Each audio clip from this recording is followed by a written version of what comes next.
Y estas desapariciones de jóvenes que le cuento es un reportaje hecho por Manu Ureste, periodista en Animal Político, quien además ha presentado su libro Vivir con el narco, crónicas y retratos de un país en guerra, que narra pues cómo el crimen organizado está enraizado en el día a día de distintas comunidades, que ha llevado literal a la fuerza a millones de mexicanos, niños, jóvenes, mujeres, adultos mayores, pues a normalizar el narcotráfico, Manu, a vivir con el narco. ¿Cómo Así estás? es. Muy bien, pues encantado de estar aquí contigo y con todo tu auditorio. Y como dices, este libro es un grito de raya de las víctimas, ¿no? De, oigan, está pasando esto en el país, no solamente de ahora, sino desde hace ya 3 sexenios, ¿no? Y son este compendio de crónicas, este mosaico de crónicas de todo el país. Estoy viendo las cifras estas que está dando, que están terribles, y de cómo efectivamente el crimen organizado ya no solamente, ya dejó hace mucho tiempo de ser esto de se pelea entre ellos, es el narcotráfico, sino que ya está enraizado en los aspectos más comunes de nuestra vida cotidiana. Comunes, aspectos comunes y cotidianos de lo que hace una familia en un día completo, una crónica diaria. Son 17 crónicas, entiendo, las que retratas en este libro. Así es, son 17 crónicas. Hay una de ellas, por ejemplo, se llama La vida en tierra de Chiapas. En la vida en tierra de Chiapas, que es en la zona esta de Chihuahua, Krill, en la zona de la sierra. Sí, el Triángulo Dorado. En el Triángulo Dorado, donde precisamente creo que es un gran exponente de lo que es esto de vivir con el narco, ¿no? Estaba haciendo una entrevista a una de las madres que tenía familiares desaparecidos, y de pronto llega la niña, sin saber yo que era su hija ni nada, llega la niña de la escuela diciéndole a la mamá: mamá, los sicarios han llegado a la escuela y se han llevado a los muchachos. Pero se los llevaron no a la brava, sino que se los llevaron a trabajar, a sembrar.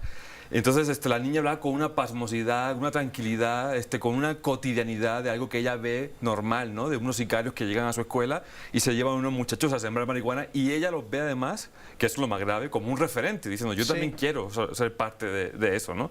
Entonces pones un poco, esto muestra hasta qué grado ya se está metiendo el crimen organizado, no solamente en nuestra vida cotidiana, sino en nuestras juventudes, en nuestros niños, que eso creo que es lo más preocupante. Ahora, entiendo que hay dos caras de la moneda, cómo las niñas y los niños pues de pronto aspiran a formar parte de un grupo criminal, pero el otro lado es qué hacer en tal comunidad, en tal rancho, si no es dedicarse a eso. Exacto. Es decir, de pronto las oportunidades de salir de un pueblo o de una comunidad son complicadas, son pocas. Exacto, hay muchos factores que implican, que llevan este tema del reclutamiento de jóvenes, ¿no?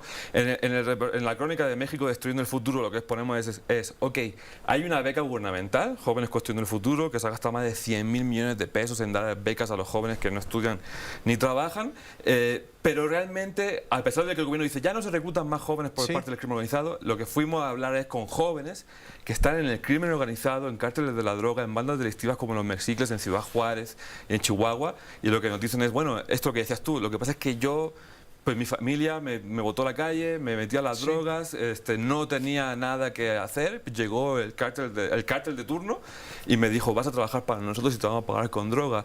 Hay chavos que dicen: yo no quería ser parte de esto, pero me reclutaron a la fuerza. O sea, hay muchos factores que implican el que un joven acabe en la garra del crimen organizado, ¿no? Después del culiacanazo del 2019, Madres Buscadoras en Sinaloa, recuerdo bien, en una conferencia de prensa, pues ya ves, culiacanazo, hubo fotografías, había videos de las camionetas, etcétera.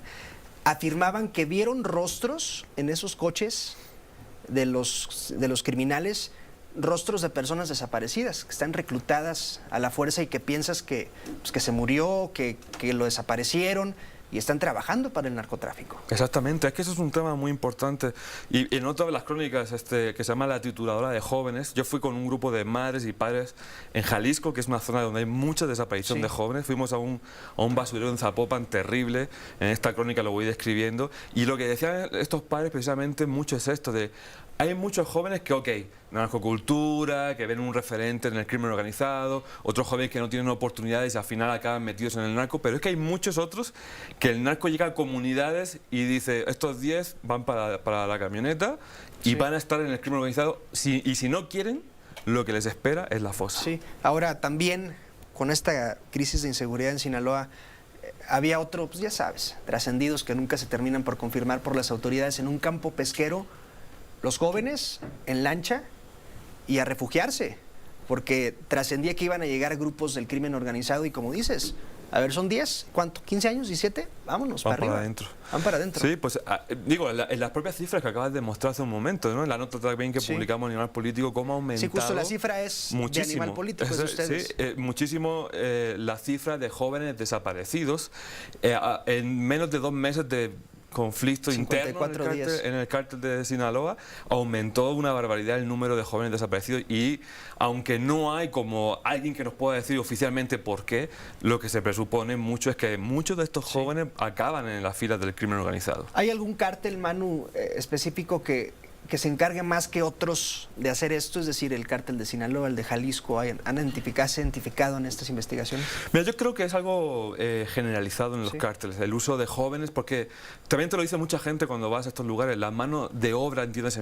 muy entre comillas, se les agota y necesitan reponerla. ¿Y con qué lo reponen? Pues con lo que tienen más a la mano, que es los jóvenes, van a comunidades, les ofrecen dinero o, lo que te decía antes, suben a la camioneta y el que no quiera formar parte, pues por desgracia mucho lo que les espera pues es la fosa, ¿no? Sí, y también recordarás aquellos tiempos de Caro Quintero, de Félix Gallardo, cuando la marihuana era lo que dejaba dinero, pues tenían que contratar mano de obra en los pueblos y en las comunidades y muchas familias por décadas dependieron económicamente, muchos pueblos tuvieron su sustento en la marihuana o en la amapola, por ejemplo. Exactamente. Pero yo creo que también ahora, lo que yo he visto y lo que también se refleja en este libro a lo largo de las 17 crónicas, es que el crimen organizado, el narco como tal, ya hace mucho tiempo que también dejó de ser esto del tráfico de drogas, ¿no? Ya el narco ya es la extorsión, es como también reflejo en la crónica de Votar entre balas. Se está metiendo cada vez más fuerte en el tema político, controlando los municipios. ¿Por qué? Porque en los municipios hay presupuesto público. El ramo 33. Hay policía de tránsito, hay policía local, ahí viene permisos de alcohol, una gran mina de oro para el narco. Entonces ya no solamente es este tema de trafican con marihuana como era antes, la época de Caro Quintero y demás, ¿no? Ya ahora ya se han metido a la extorsión, al tráfico de personas. Los vapeadores, las maquinitas donde juegas y apuestas. Es decir, el narcotráfico se ha apoderado pues, prácticamente de todo. Esta imagen en la portada de tu libro Vivir con el narco, pues es impresionante. Cuéntanos, fue tomada improvisada, esporádicamente. Sí, fue espontánea. Esta foto la tomé en una comunidad purépecha de Michoacán. Es una comunidad pequeña indígena que en 2017 fueron reprimidos muy duramente, brutalmente, mataron a 4 personas, la Policía Estatal de Michoacán en esta comunidad. La comunidad expulsa a los partidos políticos, expulsa a la policía local y crean ellos su propia guardia comunitaria y se dedican a defender los bosques del narco ellos solos. Y yo cuando estaba en esta comunidad veía a los niños jugando y yo escuchaba que decían: nosotros somos los buenos, los comuneros, y ustedes son los malos, los policías, ¿no? Eso se me hizo muy brutal porque es como ya los niños interiorizan que el Estado, la policía, es el malo en esta película, ¿no? Entonces cuando yo le pedí, oye, ¿te puedo tomar una foto? Yo no le dije ponte así ni nada. El niño sacó de su chamarra esa pistola de juguete, sí, pero me pareció tan potente la imagen, la pose, porque era una pose, aquí la tuvimos que editar para reservar su identidad, pero su cara era de aquí estoy para lo que haga falta con mi pistola, ¿no? Para quien venga. Entonces se me hizo una imagen muy dura, triste también, porque es como estos niños nacieron con la guerra contra el narco, su familiar fue asesinado por la policía y ya está marcado para siempre por la violencia, y por eso cuando le presenté esta fotografía a mi editor en Grijalbo, pues dijimos, no, tiene que ser la foto del libro, ¿no? Porque es muy simbólica de lo que es la violencia que nos azota hoy día en México. Regreso, insisto, a Sinaloa, y suelo regresar a Sinaloa porque soy de allá, pero además porque pues ahorita creo que es un ejemplo trágico, pero un ejemplo a final de cuentas. Mucho se ha dicho, hablando de Sinaloa, es que mucho de lo que está ocurriendo es culpa de la sociedad, porque glorifican al narcotráfico, escuchan narcocorridos, y hace días me peleaba en Twitter con alguien que decía, daba un dato inexacto, porque pues, es complicado tener un dato tal cual, pero decía, es que en Sinaloa 9 de cada 10 niños sueñan con ser criminales. Ay, a mí me dolió, me peleé, pero puede ser.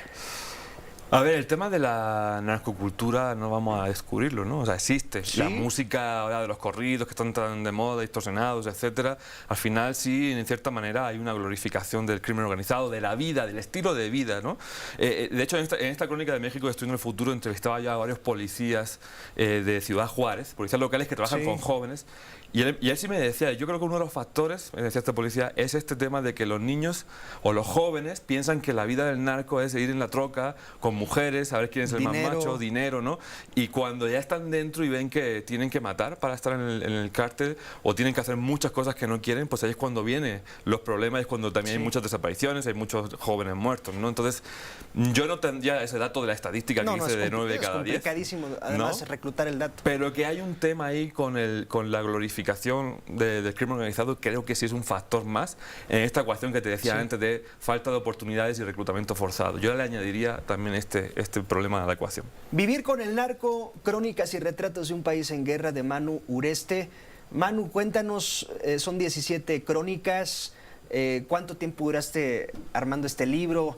¿Hace cuánto lo publicaste? Lo hemos visto en varios medios de comunicación, está en Amazon, en fin, cuéntanos cómo podemos adquirirlo. Bueno, este libro se puede adquirir en todas las librerías, en papel, también ya está en ebook, digital y también en audiolibro, que es muy importante. El audiolibro lo narra una actriz que no solamente lee el libro, sino que le da una interpretación a cada una de las historias que te va llevando por cada una de las historias.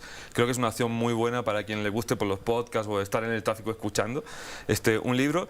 Y bueno, pues es un libro que recoge 12 años de mi trabajo en Animal Político.